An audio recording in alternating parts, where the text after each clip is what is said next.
He just faced a very tough primary challenge. A gentleman named Scott Sayre challenged him in the Republican primary, and he barely won his primary, 53 to 47%. But that was with a lot of Democrats and teacher union folks coming into the primary and supporting him. So there is certainly a lot of people in the district, people I meet every day when I'm campaigning, who are ready for a change. Somebody back here, yes, you had your hand. Would you support voting Virginia to an Alaska-style permit system where no permits required to carry, but it is available? Do you want reciprocity or? I certainly support reciprocal permits with other states, but I mean, generally speaking, I think the Second Amendment is permit enough. So, you know, anything that goes in the direction of more gun rights, I would enforce. But my preference would just be, frankly, to scrap it and rely on the Constitution as my permit. I think the answer is yes. Yes, it is. But I'd like to go further. Exactly. Yes, sir. We have situations now where, say, someone doesn't take child support or what have you, and they lose their driving privileges because of that. I don't know. I sort of feel, you know, driving privileges should depend on your proficiency as a driver and your record as such. I'm wondering what your position is on that. Well, I'm not familiar with that specific law you might be citing there. Sure.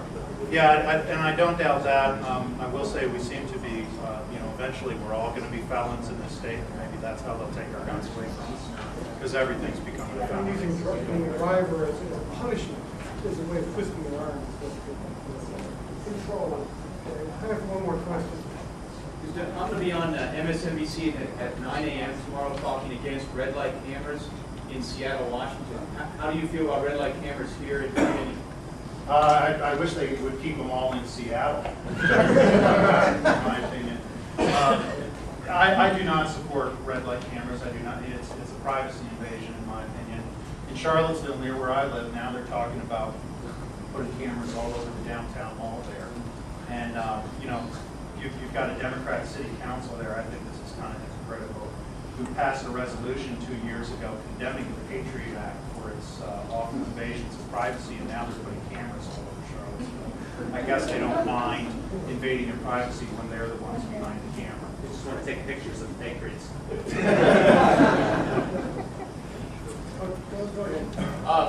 Arin, I just have a question about, this is a fairly conservative district. A libertarian coming in is probably going to be peeling votes off of the Republican. Is there anybody splitting the Democrat ticket? And what is your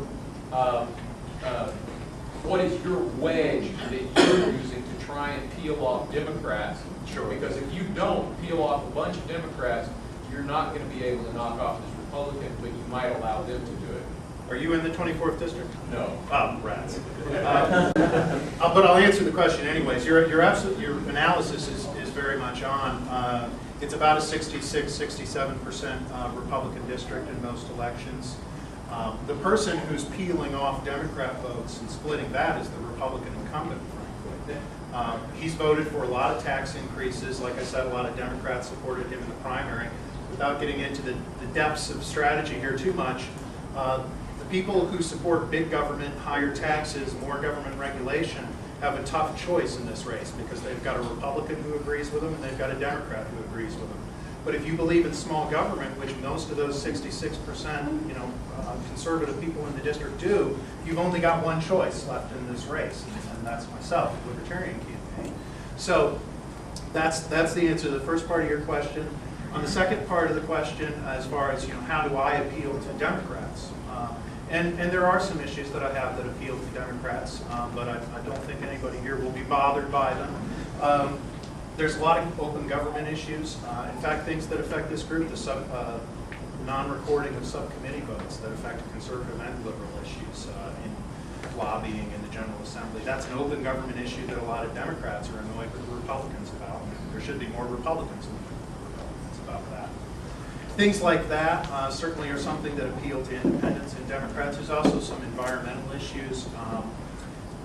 regarding encouraging small farms and the environmental benefits of small farms. Now, I'll just mention, I won't dive into that issue too much, but what's interesting about that to me is it is a way to preserve the environment without increasing taxes, without increasing government regulation. So it's very libertarian, it's a very small government, and it's something we can all agree on, and it's something that I think would be very appealing to Well, the government provides property tax breaks for those small farmers, or they're going to die.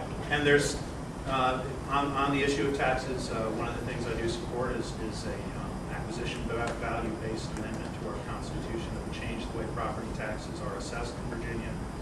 That basically would force your local government to be more honest with you. If they want more revenue, they have to actually raise the tax rate instead of counting on assessments to go up 30 to 100% in order to get more revenue, and then lower your tax rate by 1 cent and pretend they're doing you a favor. It's hard to make it less honest.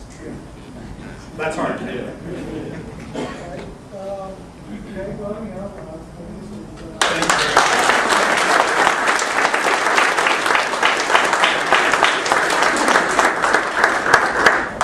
yeah, and again, I'll remind everybody, VCDL is an organization that does not endorse candidates, so, you know, VCDL is not endorsed here. But the PAC will do what it's going to do, and that's up to them. I'm not part of that. But we certainly encourage candidates. It's important that you have a chance to let them hear you, and you have a chance to hear them, so that you can lead in the company and work with. So at some point, it's going to have to come to us as well. Okay. Our next speaker, I'll go ahead and let him start again, and then we're going to get into some things. Actually, I may ask you to talk a little bit about HOS. Okay, so our executive member, Dennis Fusaro, is very up on the Ron Paul campaign, and so I'm going to let him come and do the introductions here. Thank you, Bill. Yay, Dennis!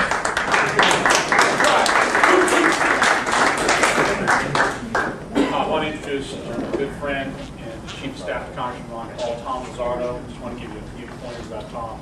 Tom, when I first met Tom, he was the Executive Director of Young Americans for Freedom. We fought the commies on campus in college days.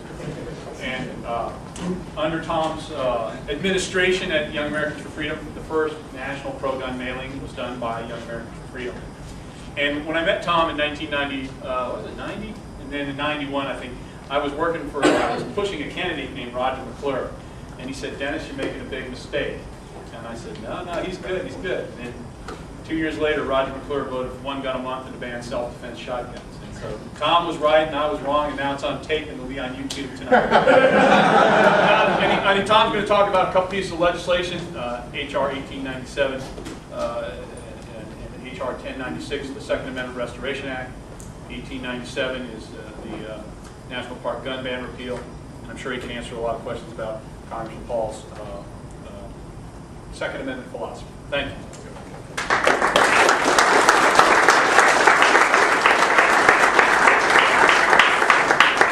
Thanks, Dennis. Thanks for everybody being here tonight. As Dennis said, my name is Tom Lizardo. I'm Congressman Paul's Chief of Staff in his congressional office. I'll tell you a little bit about some of the legislation that he has proposed and some of the things he's been doing to advance Second Amendment gun rights.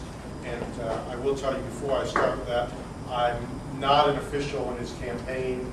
I'll try to answer any questions you have, but you know, if you ask me detailed campaign-related questions, I won't be able to answer them. Excuse me. I'm also not a legislative staffer, so if you ask me, you know, I'm sure there are people in here who know a lot more about detailed legislative questions than I do, but I will do my best to endeavor to answer any questions you have. Congressman Paul, as Dennis said, has introduced a couple of key pieces of legislation this term. H.R. 1897 allows for the carrying of firearms in our national parks. Congressman Paul is a very strong believer that the federal government has a limited jurisdiction, but certainly its jurisdiction applies to any areas that are federally owned and or maintained, and is a strong believer that those of us who choose to carry on federal property ought to be allowed to do so. course, someone else suggested earlier, otherwise law-abiding citizens. He's also introduced legislation to repeal much of the other existing federal gun legislation. His position has been quite clear throughout his career. He was first elected in Congress in 1976. So throughout his 30-year career, he's been a strong believer in the right to keep and bear arms, and has consistently supported the repeal of federal legislation restricting the right to keep and bear arms. I just recently